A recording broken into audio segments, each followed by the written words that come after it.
ሰላም ጤና ይስጥልን ውድ አድማጭ ተመልካቾቻችን እንዴት ቆይታችኋል እያልኩኝ ወደ ሳቱ መረጃዎቻችን ተሻገርኩኝ። ወደ መረጃዎቻችን ስናቀና በመካከለኛው ምስራቅ ያለው ውጥረት አሁንም እንደቀጠለ ነው። ወደ ዜና መረጃዎቻችን ስናመራ በርካቶችን ያወዛገበም ያስገረመ መረጃ ነው። የአሜሪካው ፕሬዝዳንት ትራምፕ ከኢራን ጋር ላደረጉት ጦርነት የሀገራቸው ኢኮኖሚ ስለከሰረ የአረብ ሀገራትን የገንዘብ ድጎማ ሊጠይቁ ነው። የአረብ ሀገራትስ ምላሻቸው ምንድነው የሚለውን ሙሉ መረጃ ከትንታኔ ጋር ይዘናል የምናጋራችሁ ነው። ሌላኛው መረጃችን የእስራኤሉ ጠቅላይ ሚኒስተር ቤንጃሚን ኔታንያሁ ከጋዜጠኞች የእስራኤልና የኢራን የአሜሪካ ጦርነት መች ነው የሚያበቃው፣ በቀጠናው መች ነው ሰላም የሚሰፍነው ተብለው ለተጠየቁት ጥያቄ ምላሽ ሰጥተዋል። ምላሻቸው ምንድነው የሚለውን ሙሉ መረጃውን ከነትንታኔው ይዘንላችሁ ቀርበናል። ሌላኛው መረጃችን ኢራን በሆርሙዝ ወሽመጥ በኩል የሚያልፉ መርከቦችን ለማስከፈል ከአጋሯ ከኦማን ጋር ያረቀቀችውን ሕግ አጸደቀች። ይሄ ቀላል አይደለም። የኢራንን ኢኮኖሚ ምዕራፍ አንዱ ላይ ፈቀቅ የምታደርግበትም ነው። መረጃውን ይዘናል የምናስደምጣችሁ ነው። ሌላኛው መረጃችን የእስራኤል ወታደሮች መሞታቸውና እንዲሁም ደግሞ ከፍተኛ ጉዳት እንደደረሰባቸው ተገለጸ።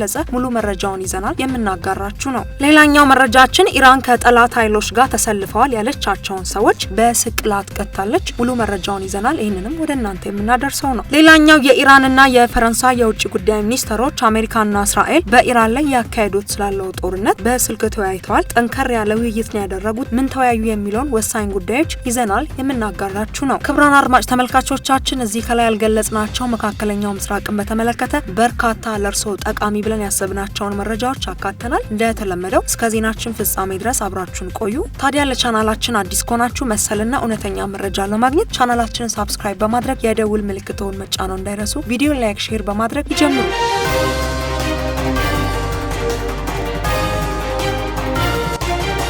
ቀዳሚ መረጃችን በርካቶችን ያነጋገረ መረጃ ነው። ትራምፕ የአረብ ሀገራት በኢራን ላይ የሚደረገውን ጦርነት በገንዘብ እንዲደግፉ ሊጠይቁ እንደሚችሉ ተነገረ።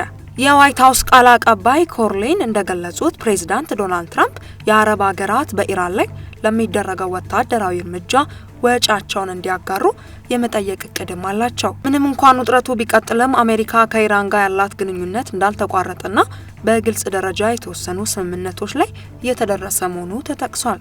ኢራን የሆርሙዝ ሰርጥን የምትዘጋ ከሆነ የኢራን ኃይል ማመንጫዎችና የነዳጅ ማውጫዎች ጥቃት ሊሰነዘርባቸው እንደሚችል ትራምፕም አስቀድሞ አስጠንቅቀዋል። አሜሪካ እንግዲህ ያለምንም ዝግጅት ነው እዚህ ጦርነት ውስጥ የገባችው። ምክንያቱም ቬንዙዌላን በቀላሉ ስላገኘቻት ኢራንንም እንደዚሁ አጠቃታለሁ ብላ በማሰቧ ምክንያት ነው። የአሜሪካ ኢኮኖሚ በአሁን ሰዓት ውሃ እየበላው ነው። ከዚህ ቀደም የሚታወቀው ለበርካታ ሀገራት እርዳታ የምታደርገው ለራሷ ጥቅምም ቢሆን በአሁን ሰዓት ግን ከአረብ ሀገራትም እርዳታ እየጠየቀች ነው። ይሄም የሚያሳየው በጦርነቱ እንግዲህ ገንዘቧን፣ የጦር መሳሪያውን፣ በርካታ ነገሯን እንዳጣች ነው። የአረብ ሀገራቱን በዚህ ንግግር ደንግጠዋል። እንግዲህ መጨረሻው እናያለን። ከዚህ ቀደምም እንደዚህ አይነት ታሪክ ፈጽማለች አሜሪካን። እናም ድርድሩም የውሸት መሆኑ እንግዲህ እዚህ ጋር ማስረጃ ነው ማለት ነው። በርካታ ኢኮኖሚዋ እየከሰረ ስለሆነ ስለዚህ በድርድር ቶሎ ነገሮችን ለመፍታት ፈልጋለች። ራሷም ድርድር ጠየቀች፣ ይቅርታ ጠየቀች መባልም አትፈልግም። ስለዚህ ራሷ ድራማ እየፈጠረች ኢራን እንዳደረገች መሆኑን ተከናበታለች። እንግዲህ የአረብ ሀገራት ምላሻቸው ምን ይላል የሚለውን አብረን በቀጣይ በሌሎች መረጃ የምናየው ነው። ለዚህ ማገላለጻችን ማረጋገጫ የኢራን የውጭ ጉዳይ ሚኒስተር ቃል አቀባይ ኢስማኤል ባጋይ አሁን እንዳስታወቁት ሀገራቸው ከአሜሪካ ጋር እየተካሄደ ያለው ጦርነት ከተጀመረበት ጊዜ አንስቶ ከዩናይትድ ስቴትስ ጋር ምንም አይነት ድርድር ውስጥም አልተሳተፈችም። ቃል አቀባዩ በኤክስ ገጻቸው ባሳፈሩት መልእክትም በእነዚህ 31 ቀናት ውስጥም ከአሜሪካ ጋር ምንም አይነት ድርድር አላደረግንም ብለዋል። አያይዘውም እስካሁን የተከናወነ ነገር ቢኖር ፓኪስታንን ጨምሮ በተወሰኑ አሸማጋዮች በኩል ከአሜሪካ የተላከን የድርድር ጥያቄና ተያያዥ ውሳኔ ሀሳቦች መድረሳቸውን ብቻ ነው ሲሉ አብራርተዋል። የተኩስ አቁሙን በተመለከተ የኢራን አቋም እንዳልተቀየረ የገለጹት ቃል አቀባዩ አቋማቸው እጅግ በጣም ግልጽ ነው። በአሁኑ ወቅትም የአሜሪካ ወታደራዊ ጥቃትና ወረራ በከፍተኛ ሁኔታ እየቀጠለ በመሆኑ ሙሉ ጥረታችንና አቅማችንን የተሰማራ ነው የኢራንን እልውና በመከላከል ላይ ነው ብለዋል። በተጨማሪም ባጋይ ሀገራቸውን ከአንድ ዓመት ባነሰ ጊዜ ውስጥም በዲፕሎማሲው መስክ ላይ የተፈጸመባትን 2 ክህደቶች አትረሳም ሲሉም ተናግረዋል። የመጀመሪያው ክደት የተባለው እንደ አውሮፓውያኑ አቆጣጠር በሰኔ ወር 2025 የተካሄደው 12 ቀናት የፈጀው ጦርነት ሲሆን ይህ ጦርነት የተቀሰቀሰው አሜሪካና እስራኤል በድርድር ሂደት ላይ እያሉ በወታደራዊና በኒውክሌር ተቋማት ላይ ጥቃት በመሰንዘራቸው መሆኑ በዘገባውም ተጠቅሷል። ይህን ያለው እንግዲህ የኢራን የውጭ ጉዳይ ሚኒስተር ነው። በነገራችን ላይ አንድ ነገር ልነግራችሁ የምፈልገው ጦርነት መሸነፍ ማለት በሰው አካል ጉዳት ብቻ አይደለም። የኢኮኖሚ ቀውስ ውስጥ መግባት በራሱ የጦርነት ሽንፈትን ነው። ለዛ ነገር በርካታ ኃይል አውጥተናል ማለት ነው። ስለዚህ ኢራን እንግዲህ አሜሪካ የበርካታ የበጎ አድራጎት ድርጅት ባለቤት የሆነችን አገር እንደዚህ እርዳታ እስክትጠይቅ ድረስ ያላትን አቅም ሟጣ ጨርሳለች ማለት ነው። ይህ የሚያሳየው አሜሪካ ለማጥቃት እንደምትነግረን አልጋ ባልጋ ሳይሆን ከፍተኛ ተግዳሮትን አይታ ነው እነዚህ ነገሮች የፈጸመችው። ከዚህ ጋር በተገናኘ የኢራን ፓርላማ አፈ ጉባኤ ሙሐመድ የሀገሪቱ ጠላቶች የራሳቸውን ፍላጎት እንደ እውነተኛ ዜና እያቀረቡ በተመሳሳይ ጊዜም በኢራን ላይ ዛቻና ማስፈራሪያ እየሰነዘሩ እንደሚገኙ በመግለጽም ጠንካራ ማስጠንቀቂያም ሰጥተዋል። አፈ ጉባኤው በኤክስ የቀድሞ ትዊተር ማህበራዊ ትስስር ገጻቸው ላይ ባሰፈሩት መልእክትም ይህ የጠላቶች ድርጊት ትልቅ ስህተት መሆኑን አብራርተዋል። አክለውም ጠላት አንድ ጥቃት ቢሰነዝር በምላሹ በርካታ አጸፋዊ እርምጃዎችን እንደሚቀበል አስጠንቅቀዋል። በመጨረሻም በሀገሪቱ ጠቅላይ መሪ አመራር ስር የኢራን ሕዝብ ጠላት በፈጸመው ትንኮሳና ጥቃት እንዲጸጸት እንደሚደረግና የራሱን መብቶች በተሳካ ሁኔታ እንደሚያስከብርም አረጋግጠዋል። እንግዲህ አሜሪካ ድርድር የምትለው በተለያየ አጋጣሚ ውሸት እንደሆነ ኢራኖች ሲናገሩ ተስተውለዋል። አሜሪካ እንግዲህ ድርድሩን የምትፈልግበት ምክንያት ሁለት ዋነኛ ምክንያቶች አሏት ማለት ነው።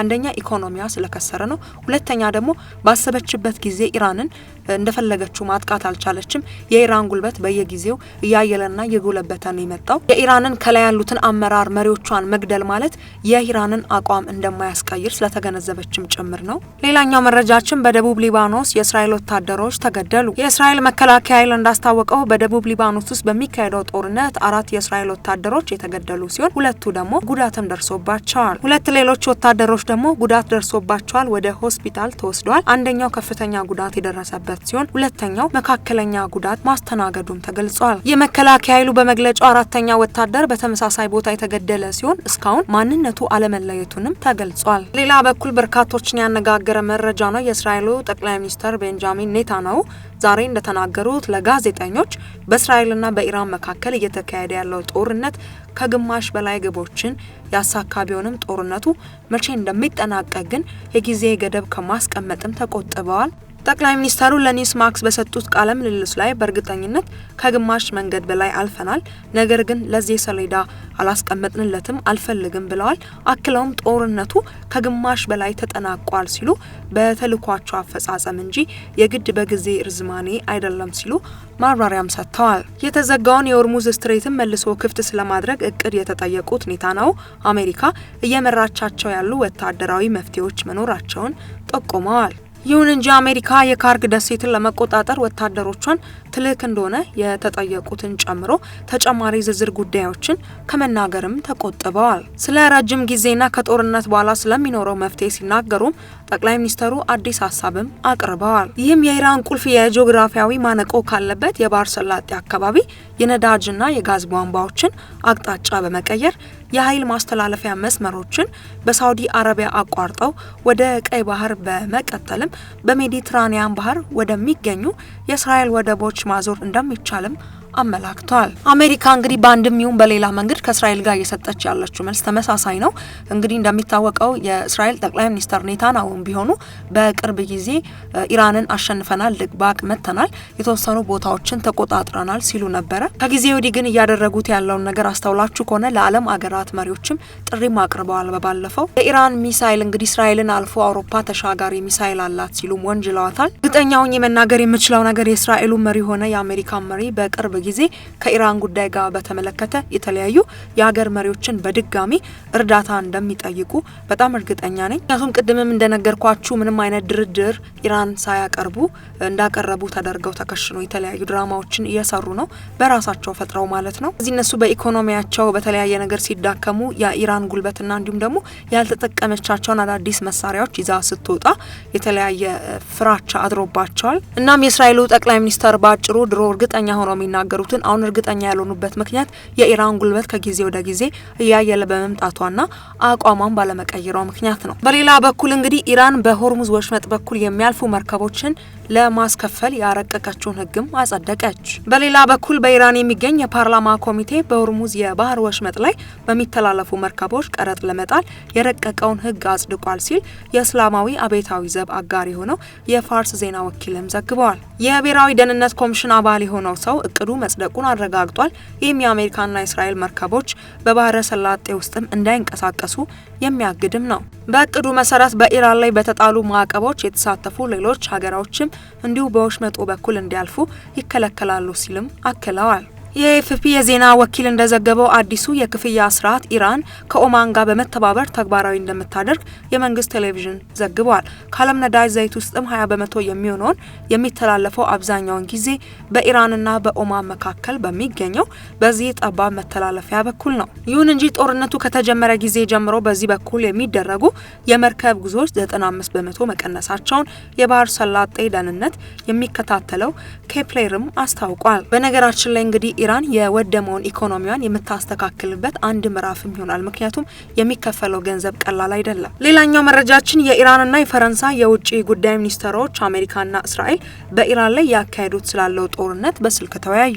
የኢራን የውጭ ጉዳይ ሚኒስትር አባስ አራቅቺ ከፈረንሳይ አቻቸው ዣን ኖኤል ባሮ ጋር ባደረጉት የስልክ ውይይትም በአሜሪካና በእስራኤል ጥምረት በኢራን ላይ እየተካሄደ ያለው ጦርነትን እያስከተለ ስላለው የጸጥታና የኢኮኖሚ መዘዝ መክረዋል። የኢራኑ ታስኒም የዜና ወኪል ያስተላለፈው መረጃ እንደሚያመለክተው የውጭ ጉዳይ ሚኒስትር ዣን ፈረንሳይ በኢራን ላይ የሚካሄደውን ጦርነትና በሲቪል ኢላማዎች ላይ የሚሰነዘሩ ጥቃቶችን የምትቃወም መሆኑን በድጋሚም አረጋግጠዋል። ሚኒስትር ዣን አክለውም በቀጠናው ያለው ሁኔታ መባባሱ እንዳሳሰባቸው ገልጸው ጦርነቱን ለማቆምና በቀጠናው መረጋጋትና ደህንነትን ለመመለስ የሚያስችል መፍትሄ ለማግኘት ፖለቲካዊና ዲፕሎማሲያዊ እንቅስቃሴዎችን ማጠናከር እንደሚያስፈልግ አሳስበዋል ሲል ታስኒምም ጨምሮ ዘግበዋል። ሁለቱ መሪዎች በተጨማሪም በሁለቱ ሀገራት መካከል ያለውን ዲፕሎማሲያዊ ግንኙነትን መቀጠል አስፈላጊ መሆኑን የገለጹ ሲሆን በቆንስላ ጉዳዮች ላይም ሀሳብም ተለዋውጠዋል። ሌላኛው መረጃችን ኢራን ከጠላት ኃይሎች ጋር ተሰልፈዋል ያለቻቸውን ግለሰቦች በስቅላትም ቀጣች። ኢራን ከአሜሪካና ከእስራኤል ጋር ግንኙነት ካለው ተቃዋሚ ቡድን ጋር ተባብረዋል የተባሉ ሁለት ተከሳሾችን በስቅላትም ቀጣለች። በዩናይትድ ስቴትስ እስራኤልን ከሚደግፈው የኢራን ተቃዋሚ ቡድን ማኬ ጋር በመተባበር ቀደም ሲል በኢራን ላይ የጦር መሳሪያ አንስተዋል የተባሉ ሁለት ሰዎችም ተገለዋል ሲል ከፊል መንግስታዊ የሆነ ታስኒም የዜና ወኪልም ዘግቦታል። በሌላ መረጃ የኢራን ፓርላማ አባል የሆኑት አላዲዲን በሩጀርዲ የሆርሙዝ ባህርን በተመለከተ አዲስ የፓርላማ እቅድ በተቻለ ፍጥነት ይጸድቃል ብለዋል። በታቀደው አዲስ ስርዓት መሰረት ያለ ኢራን ፍቃድ በሰርጡ መንቀሳቀስ ይገደባል ሲሉ ቡሩጀርዲን ተናግረዋል። ኢራን በባህር ዳርቻው ላይ የመተላለፊያ ክፍያዎችን ለመጣል እየተንቀሳቀሰች ነው ብለዋል። ደህንነት መጠበቅና የሚያልፉ መርከቦችን አገልግሎት መስጠት ወጪዎችን እንደሚያካትት ከግምት ውስጥ በማስገባት የመጓጓዣ ክፍያዎችን ለመሰብሰብ የሚያስችል የህግ ማዕቀፍ ሊዘጋጅ ይገባል ሲሉም ተደምጠዋል። በተጨማሪም ኢራን ከኒውክሌር ጦር መሳሪያዎች ስምምነት የምትወጣበት ጊዜ ደርሷል። እናም እስራኤልና ዩናይትድ ስቴትስ በኢራን የኒውክሌር ተቋማት ላይ ጥቃት መሰንዘራቸውን ተከትሎ አስፈላጊነቱ ካሁን በኋላ አይኖርም ሲሉም ተናግረዋል። ክቡራን አድማጭ ተመልካቾቻችን ለሰዓቱ ይዘን የቀረብንላችሁ መረጃዎቻችን በዚያ በቃ። መካከለኛው ምስራቅንን በተመለከተ ሀገር አቀፍ ዓለም አቀፍ ዜናዎችን ወዲያው እንደሰማን ወደ እናንተ የምናደርሳችሁ ኢትዮናስ ሚዲያዎች ነን። ኢትዮናስ ሚዲያ ምንም ጊዜ እንደሚለው ሰላም ለሀገራችን፣ ሰላም ለዓለማችን ሁሉ ያምጣልን። በቀጣይ በሌሎች መረጃዎች እስክንገናኝ ድረስ በያላችሁበት ጤና ይስጥልኝ።